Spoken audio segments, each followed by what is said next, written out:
বৃহস্পতিবার হুগলির ধনেখালি থানার অন্তর্গত কোটালপুর চৌতারা এলাকায় বৃহস্পতিবার গভীর রাতে উত্তেজনা ছড়ায় একটি কলেজ চত্বরে।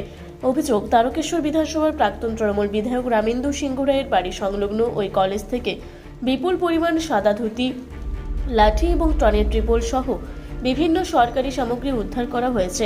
স্থানীয় সূত্রে জানা গিয়েছে, রাতের অন্ধকারে বিজেপি কর্মীদের একটি দল কলেজের ভেতরে প্রবেশ করে। তারা ঘরের দরজা তালা ভেঙে ভেতরে ঢুকে এই সমস্ত সামগ্রী উদ্ধার করে। এই ঘটনাকে কেন্দ্র করে এলাকায় চাঞ্চল্য ছড়িয়ে পড়ে। খবর পেয়ে দ্রুত ঘটনাস্থলে পৌঁছায় ধনেখালি থানার পুলিশ। পরিস্থিতি নিয়ন্ত্রণে রাখতে মোতায়েন করা হয় অতিরিক্ত পুলিশ বাহিনী। ঘটনাস্থলে উপস্থিত ছিলেন তারকেশ্বরের বিজেপির বিধায়ক সন্তু পান। তিনি দাবি করেন, এগুলি সরকারি ত্রাণ সামগ্রী, যা সাধারণ মানুষের জন্য বরাদ্দ। সেগুলি এখানে মজুত রাখা হয়েছিল কেন, তার পূর্ণাঙ্গ তদন্ত হওয়া প্রয়োজন। অন্যদিকে তৃণমূলের পক্ষ থেকেও এখনো পর্যন্ত এই অভিযোগের বিষয়ে কোনো আনুষ্ঠানিক প্রতিক্রিয়া পাওয়া যায়নি। তবে রাজনৈতিক মহলের একাংশের মতে ঘটনাটি সম্পূর্ণ রাজনৈতিক উদ্দেশ্য প্রণোদিত হতে পারে। পুলিশ সূত্রে জানা গিয়েছে, উদ্ধার হওয়া সামগ্রীর উৎস মজুতের কারণ খতিয়ে দেখা হচ্ছে। একই সঙ্গে তালা ভেঙে প্রবেশের অভিযোগ নিয়েও তদন্ত শুরু হয়েছে। পুরো ঘটনার সিসিটিভি ফুটেজ খতিয়ে দেখা হবে বলেও জানানো হয়েছে। একদিকে সরকারি সামগ্রী মজুতের অভিযোগ, অন্যদিকে তালা ভেঙে প্রবেশ।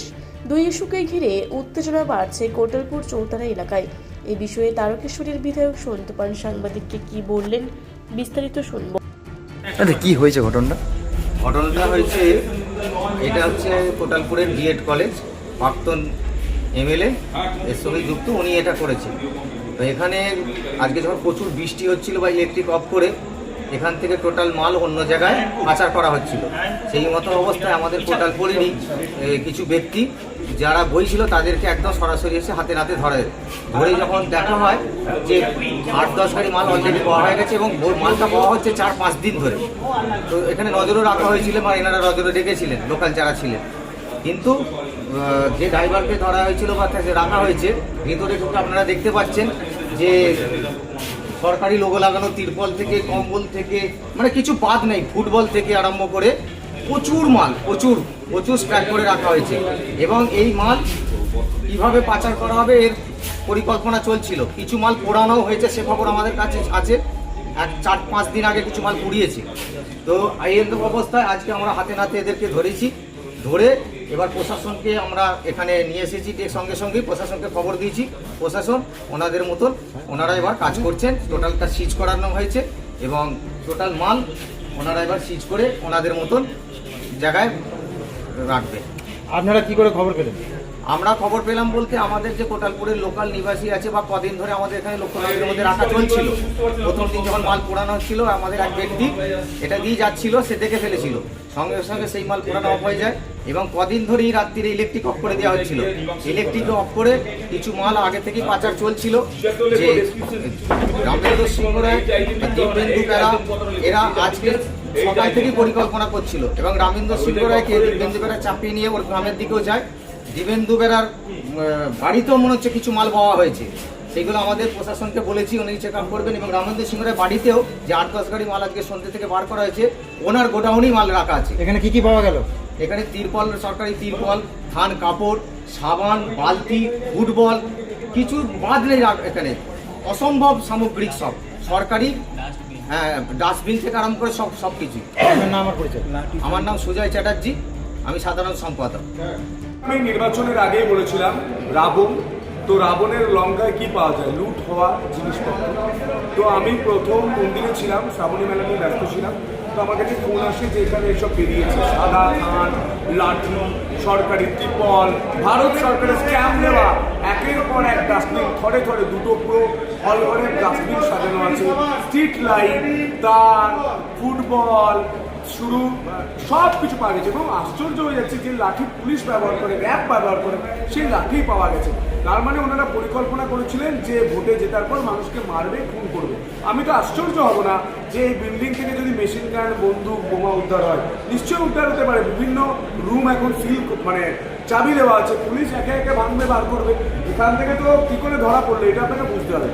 সন্ধ্যাবেলায় বৃষ্টি হচ্ছিল, এখান থেকে যে ভ্যান রয়েছে, ভ্যানে করে সব কিছু জিনিস লোড করে ওনার যে আর একটা বড় লঙ্কা রয়েছে রাবণের, সেই লঙ্কায় ঢোকাচ্ছে। সাধারণ মানুষ দেখেছেন। এবং কি করে ঢোকাচ্ছিল? ইলেকট্রিক বন্ধ করে। রাস্তার ওপাশে আলো, এপাশে আলো, আর উনি মাঝখানে অন্ধকার কালো করে লুঠের ধন বাড়িয়ে নিয়ে গেছে। আর মানুষ ধরেছে, মানুষ ধরে পুলিশকে খবর দিয়েছে, পুলিশ এসে তালা ভেঙে দেখছে, ও বাবা সব লুটা হওয়া। আপনারা দেখেছেন। তো আমাকে খবর এলো, আমি বললাম চলো দেখে আসি। আগে রাম রাজত্ব তো আমরা দেখিনি, রাবণের লঙ্কায় কী কী থাকে। আর আমরা রাম রাজত্ব আবার ফিরে এসেছে মোদিজির কল্যাণে, সেই রাম রাজত্বে আমরা এসে দেখতে পাচ্ছি রাবণের লঙ্কায় কী থাকে।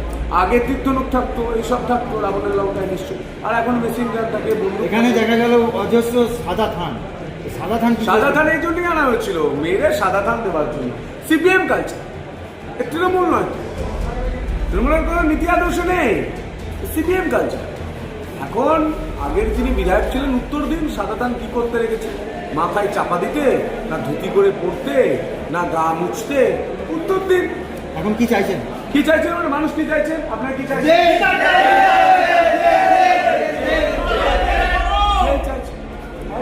মানুষ চাইছে, আমি কিছু চাইছি। আমি তো সরকারের উপর, আমি সরকারি যে জায়গায় রয়েছে বিধায়ক, পুলিশ ব্যবস্থা নিয়ে পুলিশের মতো মানুষ জিনছে। কোটালপুর চৌতারা থেকে আশিস কুমার ঘোষের রিপোর্ট, রূপসী বাংলা মিডিয়া। পুরুলিয়ায় পাত্রপাত্রী যোগাযোগের একমাত্র বিশ্বস্ত প্রতিষ্ঠান বিবাহ পরিচয়। আপনার মনের মতো জীবনসঙ্গী খুঁজতে পাশে রয়েছে বিবাহ পরিচয়। তাই আর দেরি না করে আজই যোগাযোগ করুন বিবাহ পরিচয়। Municipality commercial complex, 2nd floor, Chaibasa road, opposite PWD office, Purulia. Mobile নম্বর 9232440272।